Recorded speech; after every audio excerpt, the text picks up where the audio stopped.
औज़ुबिल्लाहिमिनश्शैतानिर्रजीम बिस्मिल्लाहिर्रहमानिर्रहीम। प्यारे तलबा व तालिबात अस्सलाम वालेकुम। आज हम 8वीं जमात के साइंस टॉपिक जो हमारा है वो है प्रोटोप्लाज्म और difference and the features shared by the plant cell and animal cell. तो प्रोटोप्लाज्म क्या है और प्लांट सेल और एनिमल सेल में क्या डिफरेंसेस हैं और क्या इनमें सिमिलरिटीज़ हैं, तो यही हम आज पढ़ने जा रहे हैं। तो बेटे सबसे पहले मैं आपको ये कहूँगा प्रोटोप्लाज्म क्या होता है।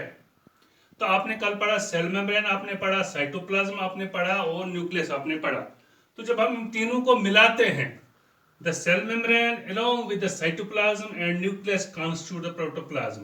ये आप याद रखना कि प्रोटोप्लाज्म क्या होता है। जब हम साइटोप्लाज्म, सेल मेम्ब्रेन और न्यूक्लियस को एक ही नाम से पुकारेंगे तो उसका नाम हम प्रोटोप्लाज्म देते हैं। ये आप याद रखना। प्रोटोप्लाज्म जो है 90% of the protoplasm is made of 4 elements by weight, यानी वजन में 4 ही एलिमेंट्स इसको बनाते हैं। इसका 90% जो प्रोटोप्लाज्म का 90% हिस्सा है वो 4 एलिमेंट मिलकर बनाते हैं बेटे। तो एक है बेटे इसमें carbon, nitrogen, hydrogen and oxygen. तो ये 4 एलिमेंट जो हैं ये 90% प्रोटोप्लाज्म का बाय वेट यानी वजन के हिसाब से बनाते हैं। तो इसके बाद है बेटे इसमें दूसरे एलिमेंट्स भी होते हैं, जैसे सल्फर है या फास्फोरस है, वो भी इसके अलावा इसमें प्रेजेंट होते हैं, वो भी इस प्रोटोप्लाज्म में मौजूद होते हैं। तो जो ये एलिमेंट्स है यानी नाइट्रोजन है, कार्बन है, ऑक्सीजन है, हाइड्रोजन है या सल्फर या फास्फोरस है, तो ये जब इकट्ठे हो जाते हैं, कंबाइन हो जाते हैं, तो ये कंपाउंड्स बनाते हैं, जस्ट लाइक वाटर बनाते हैं, कार्बोहाइड्रेट्स बनाते हैं, प्रोटीन्स बनाते हैं, फैट्स बनाते हैं और न्यूक्लिक एसिड्स बनाते हैं। तो when all these elements namely hydrogen, carbon, oxygen and nitrogen along with sulfur and phosphorus, when they combine inside the plant body or they form or animal body, they form the compounds such as water, carbohydrates, fats, proteins, vitamins vitamins नहीं बनाते और nucleic acids बनाते हैं। तो ये protoplasm के बारे में था। तो इसके बाद हम देखेंगे कि difference between cell, animal cell और प्लांट सेल में क्या फर्क है। What are the differences between plant cell and animal cell. तो सबसे पहले मैं आपको ये बताऊंगा जो प्लांट सेल होती है ये इसमें सेल वॉल होता है और एनिमल सेल में सेल वॉल नहीं होता है। तो पहली डिफरेंस हम लिखेंगे cell wall is present in the plant cell, cell wall is absent in the animal cell. पहली डिफरेंस है। तो दूसरी डिफरेंस जो बेटे है वो है plastids are present in the plant cell, plastids are absent in the animal cell. तो प्लास्टिड्स जो होते हैं वो एनिमल सेल में प्रेजेंट एनिमल सेल में एब्सेंट होते हैं, लेकिन प्लांट सेल में वो मौजूद होते हैं। तो इसके बाद है तीसरी डिफरेंस जो है तो वो है large vacuoles are present in the plant cell while as no vacuoles are present in the animal cell. If present, they are very small in size. तो mainly ये 3 differences जो हैं ये हमारी किताब में हैं। तो जब आप आगे जाएंगे तो आप फिर वहाँ इसके बारे में और कुछ ज़्यादा जानकारी हासिल करेंगे। तो फिर मैं आपको बताऊंगा कि differences between plant cell and animal cell क्या है, क्या फ़र्क है प्लांट सेल में और एनिमल सेल में, एक हैवानाती सेल और नबाताती सेल में क्या फ़र्क है। तो प्लांट सेल जो है इसमें सेल वॉल होता है, एनिमल सेल में सेल वॉल नहीं होता है।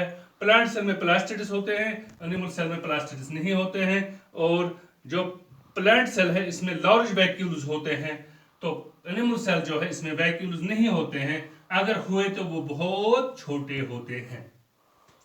तो इसके बाद हम देखिए बेटे सिमिलरिटीज या features shared by plant cell and animal cell. इनमें क्या मसलस, तो इनमें क्या मसलस है, यानी एक कौन कौन सी चीजें इनमें शेयर होती हैं, वो दोनों सेलों में यानी एनिमल सेल में भी और प्लांट सेल में भी मौजूद होती हैं। तो ये हमारा दूसरा इसका थोड़ा बहुत टॉपिक है, सब टॉपिक। तो सबसे पहले प्लाज्मा मेम्ब्रेन जो है ये प्लांट सेल में भी मौजूद है और एनिमल सेल में भी मौजूद है।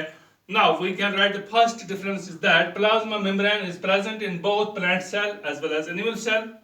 तो दूसरी डिफरेंस जो है न्यूक्लियस, यानी जो न्यूक्लियस है it is present in both plant cell as well as animal cell. जो न्यूक्लियस होता है ये प्लांट सेल में भी मौजूद होता है और एनिमल सेल में भी मौजूद होता है।